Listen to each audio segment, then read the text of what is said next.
कि गजब के सजल सुरतिया लागे जैसे सरसों के खेतिया हो। गजब के सजल सुरतिया लागे जैसे सरसों के खेतिया हंसला के उहे अदतिया हंसला के उहे अदतिया लागे जैसे सरसों के खेतिया गजब के सजल सुरतिया लागे जैसे सरसों के खेत की जाए जा अब हमरा के तू मर जाएदा जाए जा अब हमरा के तू मर जाएदा। शीशा जैसन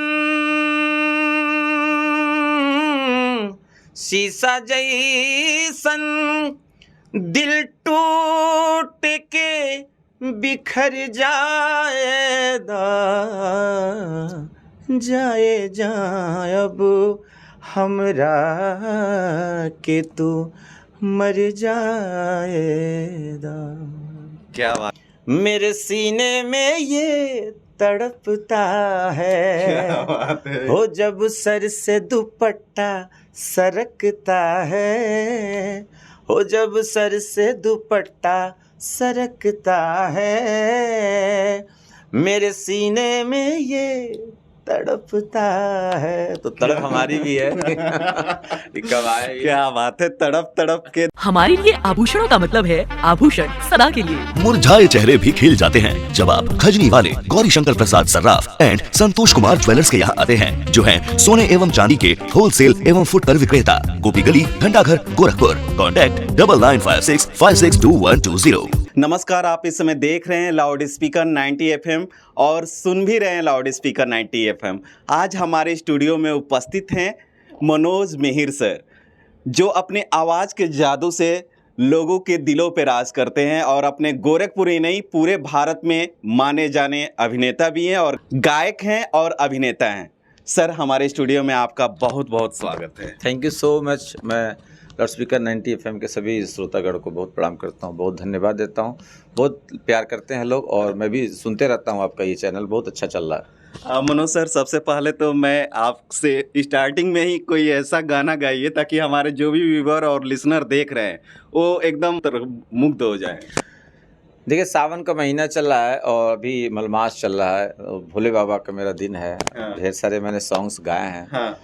भोले बाबा का एक अभी मेरा बहुत अच्छा भजन आया है, उसको मैं उसी शुरू करता हूँ। मैं कुछ और अच्छा रहेगा कि भोले बाबा भूल न जइहा हमरा से तू दूर न जइहा। क्या बात हो भोले बाबा भूल न जइहा हमरा से तू दूर न जइहा।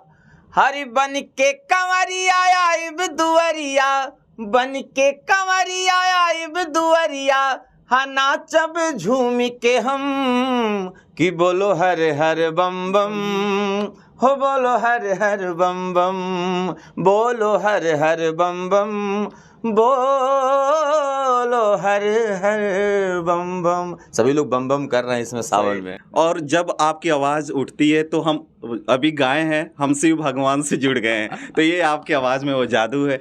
और आगे चलने के पहले मैं एक और आपसे जानकारी लेना चाहूँगा कि अभी आप किस किस प्रोजेक्ट पे काम कर रहे हैं? अभी सर मैं ढेर सारी कंपनीज के लिए काम कर रहा हूँ, जो अपने चैनल के लिए ढेर सारे गाने में गा रहा हूँ, मनोज मिहिर ऑफिशियल के लिए। अच्छा। और थैंक्स टू 90 FM के सारे श्रोतागण के, आप लोग मुझे सुने मनोज मिहिर ऑफिशियल को। हाँ। और कई कंपनी का मैंने कॉन्ट्रैक्ट किया हुआ है, तो उनके लिए मैं गा रहा हूँ। हाँ। डेली कम से कम 7-8 गाने में गाता हूँ, फिर रात में शूट भी करता हूँ, स्टेज प्रोग्राम भी है। हाँ। मेरी 3-4 फिल्में भी आ रही हैं, तो हाँ। आप लोगों के आशीर्वाद से बहुत ठीक चल रहा है। अच्छा, जो 1-2 वर्क नहीं मैनेज हो पाता है, आप 5-6 प्रोजेक्ट पे काम कर रहे हैं, कैसे मैनेज करते हैं मनोज सर? एक्चुअली हमें ना लोगों का प्यार चाहिए। हाँ। और प्यार में पाने निकला हूँ घर से। हाँ। तो ज़्यादा प्यार चाहिए तो ज़्यादा काम तो करना पड़ेगा। मेरे इतने लोग चाहने वाले हैं, करोड़ों लोग मुझे प्यार करते हैं, तो उन सबके दिलों तक मुझे पहुंचना है और रहना है। सिर्फ पहुंचने तक नहीं है, वहाँ दिल में रहना है। काम तो मुझे करना पड़ेगा, it's my compulsion to do. और बहुत अच्छे से, बहुत दिल से, ये मेरी मजबूरी नहीं है, मेरी दिली मजबूरी है और मैं करना भी चाहता हूँ इस काम को खूब अच्छे से। एक एक्टर होने के नाते आपकी क्या क्या रिस्पॉन्सिबिलिटी हो जाती है लोगों के प्रति? नहीं, सबसे अच्छा तो क्या है, देखिए एक जो कलाकार होता है वो आईना होता है और बहुत सारे लोग हम लोगों को फॉलो करते हैं। हम बहुत छोटे आर्टिस्ट हैं, बहुत बड़े बड़े लोगों को या हमारी भी स्टाइल को बहुत सारे आर्टिस्ट फॉलो करते हैं। तो पहले तो आइडियलिज्म जो होती है उसको हमें मेंटेन करना होता है कि हम कुछ ऐसा ना करें कि पब्लिक में कुछ गलत जाए। और फिर हमें फिट रहना पड़ता है क्योंकि लोग हमें देख कर करते हैं, तो हम उसके वर्कआउट भी करते हैं। हम रात के अगर 12-1 बजे भी सोते हैं तो मैं 4 बजे मॉर्निंग में जगता हूँ, मेरी डेली की आदत है। और जग के मैं दौड़ता हूँ, धूपता हूँ, कुछ गेम सेम खेलता हूँ। तो फिट रखना भी बहुत ज़रूरी होता है क्योंकि आप दिखोगे नहीं अच्छा और अंदर से भी अच्छा लगता है जब आप अच्छे दिखते हो, फिट रहते हो। तो एक्टिंग तो ज़िंदगी है ना, एक्टिंग मतलब कुछ होता नहीं, जो हम रियल लाइफ में जीते हैं। हम आपसे बात कर रहे हैं तो ये भी एक्टिंग ही है। तो जो हम जिंदगी जीते हैं पूरी एक्टिंग है, तो एक्टिंग को अगर जीवन की तरह हम करें तो बहुत बेहतर होता है। सही कह रहे हैं मनोज सर। कभी कभी होता है एक एक्टर को, अभी उसने क्या क्या सैड सीन किया या सैड सॉन्ग आया, अभी कुछ ऐसा है रोमांटिक सीन करना है, तो इसको कैसे आप लोग मैनेज करते हैं? क्योंकि एक मूड से दूसरे मूड में जाने में थोड़ा सा दिक्कत आती है। देखिए, जब हम स्टेज पे होते हैं तब तो हमारे सामने पब्लिक होती है, जो हमारे भगवान हैं, श्रोतागण हमारे। तो उनको देख के एनर्जी मिलती है तो हम वहाँ मूड चेंज करना थोड़ा आसान होता है। लेकिन जब हम स्टूडियो में रिकॉर्ड कर रहे होते हैं और अलग अलग सिचुएशनल सॉन्ग्स होते हैं तो उन पे लिए हमको बहुत अंदर से तैयार होना पड़ता है। अब सैड मूड का कुछ गाना अगर हम गा रहे हो तो मैं स्पेशली अपने लिए जो करता हूँ, मैं फिर जीवन में जाता हूँ अपने। बहुत सारे ऐसे वाक़या हैं जिसको सोचता हूँ तो मन मेरा थोड़ा दुखी हो जाता है या अंदर से सैडी हो जाता हूँ मैं, तो उस फील को मैं करता हूँ। और जब भी रोमांटिक कुछ सॉन्ग होता है तो मैं भी कॉलेज में पढ़ा हूँ, ढेर सारी मेरी दोस्त हुआ करती थी, आज भी हैं, तो उन चीज़ों को याद करता हूँ। तो यानी फील करना पड़ता है जी। गाना गाने के लिए तो अगर आपके रूह में वो फील नहीं है तो आवाज़ तो सबकी होती है, किसी की अच्छी होती बुरी होती है, लेकिन अच्छा वही गा पाता है जो फील के साथ गाए। और हमारे वहाँ कहा जाता है थोड़ा बहुत सुर लय का इधर उधर हो जाए तो चलता है, लेकिन अगर फीलिंग्स नहीं आ गाने में तो नहीं सुनते हैं लोग, क्योंकि भाव के सभी लोग भूखे होते हैं, वो भाव तो देना पड़ता है। और हम लोग पूरा कोशिश करते हैं कि सैड मूड के गाने गा रहे हैं तो अंदर से भी थोड़ा सैड ही हो। मनोज सर, सैड मूड का एक गाना हम सुनेंगे आपसे। अभी मैंने एक गज़ल गाई है, भोजपुरी गज़ल, सैडी है वो। लड़का लड़की लोग आपस में प्रेम करते हैं तो अच्छा। और लड़की की शादी हो जाती है, तय हो जाती है शादी उसकी, तो लड़के से वो कहती है कि अभी हमारा आपका संबंध आगे नहीं चलने वाला है। तो लड़का कहता है ठीक है, मैं हमारे साथ आप जीवन नहीं बिता सकती हैं, पर मुझे एक चीज़ के लिए आप परमिशन दे दीजिए। मतलब हमरा के एक चीज़ खातिर छूट दे दो तू कि हम अपना हिसाब से मर सकें, तोरा खातिर जी ना सकेला लेकिन तोरा खातिर मर सकेला हम। अच्छा। तो वो लड़का सुसाइड पॉइंट पे जाता है, लड़की को वहीं पे बुलाता है। तो लड़का जैसे ही कूदने जाता है तो लड़की उसका हाथ पकड़ लेती है। तो लड़का कहता है कि जाए जा अब हमरा के तू मर जाएदा, जाए जा अब हमरा के तू मर जाएदा, शीशा जैसन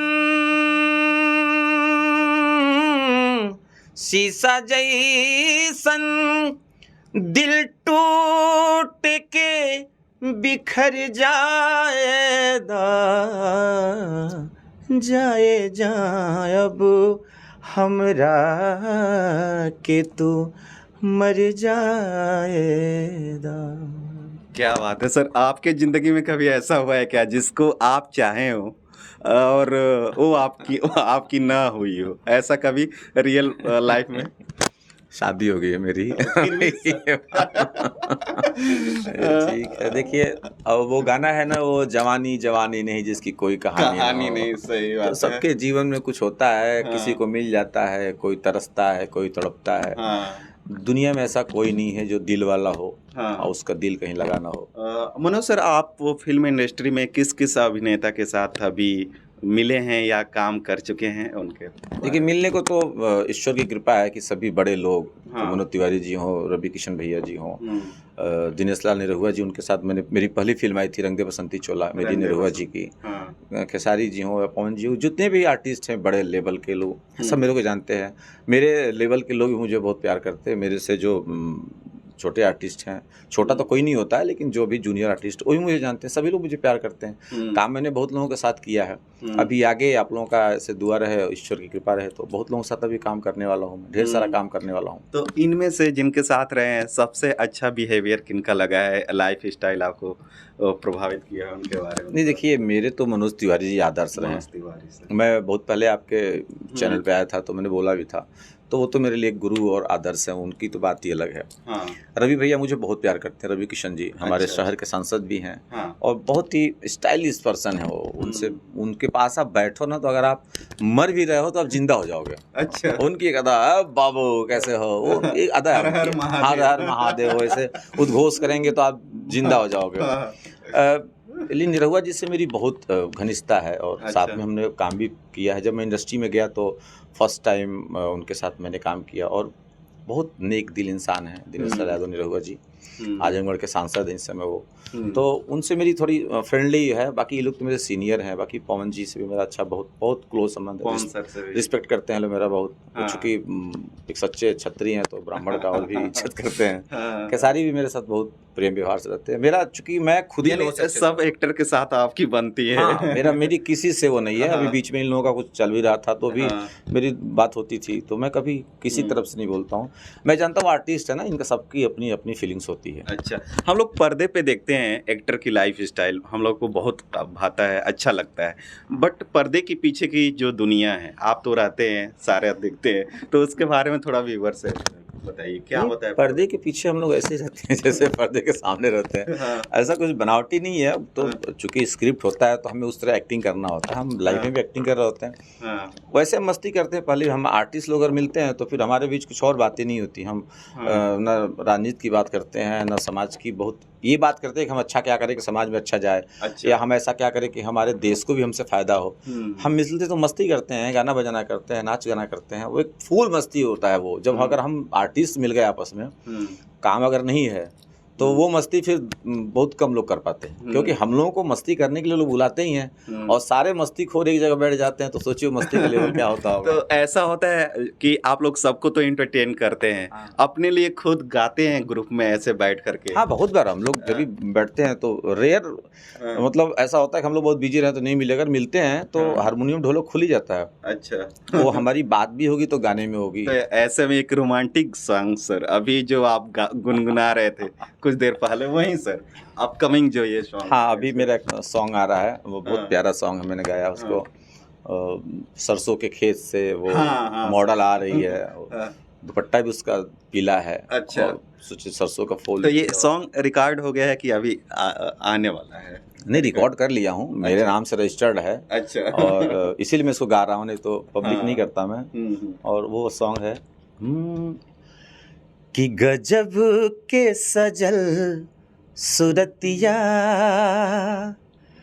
लागे जैसे सरसों के खेतिया, हो गजब के सजल सुरतिया, लागे जैसे सरसों के खेतिया, हंसला के उहे अदतिया, हंसला के उहे अदतिया, लागे जैसे सरसों के खेतिया, गजब के सजल सुरतिया, लागे जैसे सरसों के खेतिया। क्या बात है मनोज सर ना, आपकी जब आवाज़ निकलती है तो वो फील होने लगता है मोमेंट। और अभी मैं जब आप गुनगुना रहे थे सॉन्ग, तो वो पहला वाला जो प्यार था वो याद आ रहा था कि गजब के सजल सुरतिया। बहुत प्यारा सॉन्ग, बहुत प्यारा सॉन्ग है। हम लोग इसको बहुत बेसब्री से इंतजार करेंगे सर, और जल्दी इसको रिलीज करिए। कब तक ये रिलीज? ये बस सावन, चूंकि मलमास चल रहा है और फिर सावन भी आएगा, तो इसलिए थोड़ा रुके हुए हैं। आफ्टर सावन जो है हम इसको रिलीज करें, क्योंकि हमारा दिल भी धड़क रहा है ना कि जल्दी ये सॉन्ग आए और और बहुत बहुत प्यारा सॉन्ग है, बहुत इसको गाया प्यारा है है। ये। और ऐसा नहीं है कि हम लोग लड़की देखकर ही सबका दिल धड़कता हो। हाँ। कभी कभी हम लोग गाने के लिए भी मेरा दिल धड़कता है, कब मेरा गाना आवे। हाँ। क्योंकि अभी मैं रिसेंटली एक सॉन्ग और गाया हूँ रोमांटिक, हाँ। कि दिल थोड़ा थोड़ा धड़कता है, हो दिल धीरे धीरे धड़कता है, मेरे सीने में ये तड़पता है, क्या बात है। हो जब सर से दुपट्टा सरकता है, हो जब सर से दुपट्टा सरकता है, मेरे सीने में ये तड़पता है। तो तड़प हमारी भी है। कब आए क्या बात है, तड़प तड़प के दिल से यहाँ निकलती रही सर। वो जो तड़प होती है दिल की, वो भी एक अलग ही दर्द होता है कि नहीं? जीवन में तड़प का होना बहुत जरूरी है। हाँ। भाग्य को आप कितना मानते हैं? क्योंकि कोई होता है कि वो रातों रात फेमस हो जाता है, कोई होता है संघर्ष करता रहता है, तो इसमें भाग्य को आप कितना मानते हैं?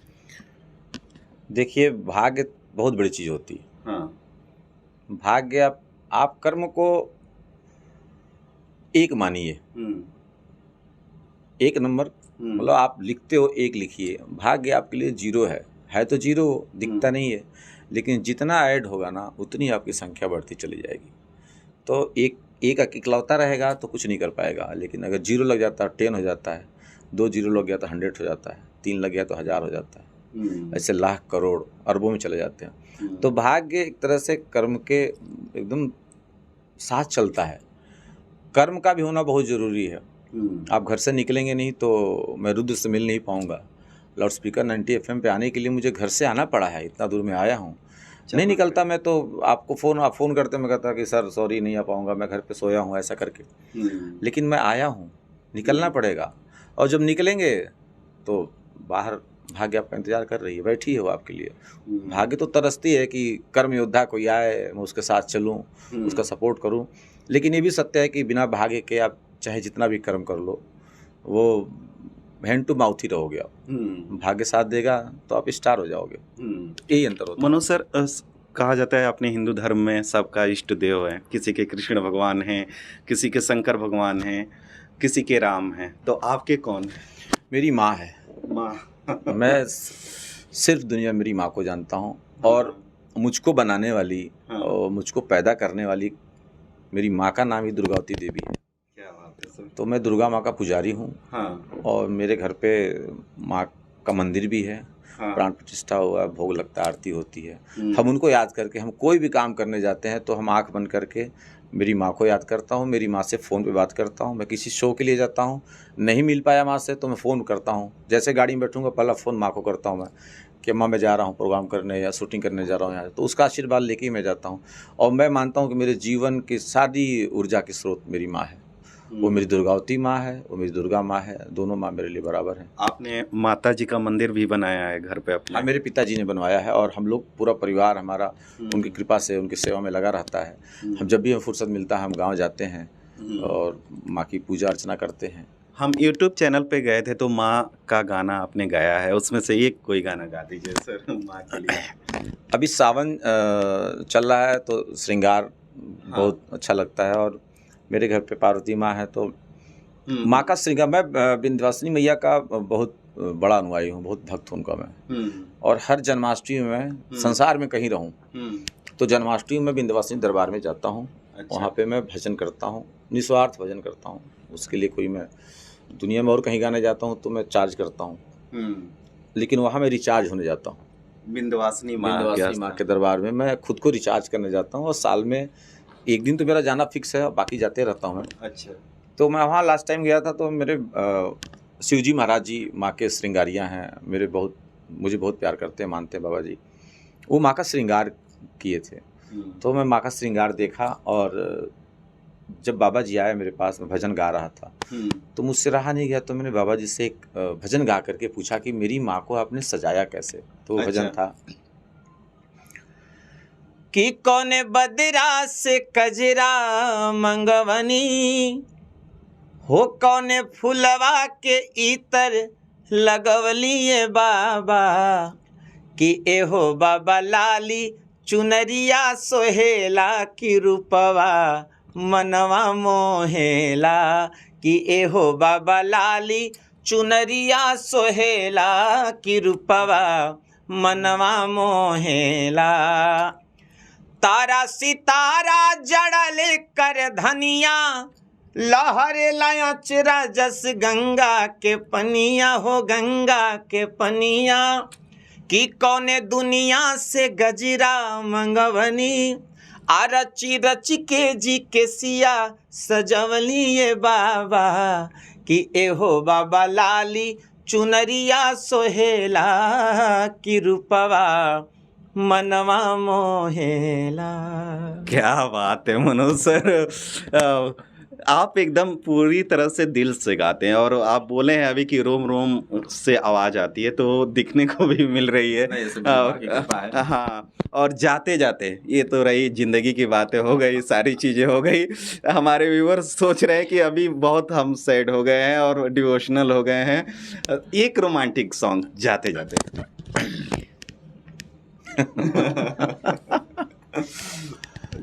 अभी एक मैं गाना भी रिकॉर्ड किया हूँ। हाँ। कि आज बदरी से निकरल बचात, जियरवा पागल कइले बा, आज बदरी से निकरल बचात, जियरवा पागल कइले बा, गजबे बाट नैना तोहार हियरवा घायल कइले बा, गजबे बाट नैना तोहार हियरवा घायल कइले बा, आज बदरी से निकरल बचांद, जियरवा पागल कइले बा। क्या बात है मनोज सर, आज बदरी से निकलल बा चांद, जियरवा पागल कइले बाटे। मनोज सर, स्टूडियो में आने के लिए और इतना अपना कीमती समय यहाँ पे देने के लिए पूरी टीम की तरफ से आपको बहुत बहुत सो मच, बहुत बहुत धन्यवाद। 90 लाउडस्पीकर 90 के जितने भी श्रोतागण हैं, आप लोग ऐसे प्यार देते रहिए इस चैनल को भी और इस मनोज मिहिर को भी। Thank you so much. ये थे हमारे साथ मनोज मिहिर सर, जो जाने माने अभिनेता भी हैं और गायक भी हैं, और इनकी जो भी बातचीत हुई है इनसे और जो भी एक गीत गाए हैं, आशा करते हैं आपको पूरा इंटरटेन किए होंगे। ऐसे ही और किसी शख्स से होगी अगले एपिसोड में मुलाकात। तब तक देखते रहिए, सुनते रहिए लाउड स्पीकर 90 FM। बजाओ बजाओ जरा झूम के बजाओ।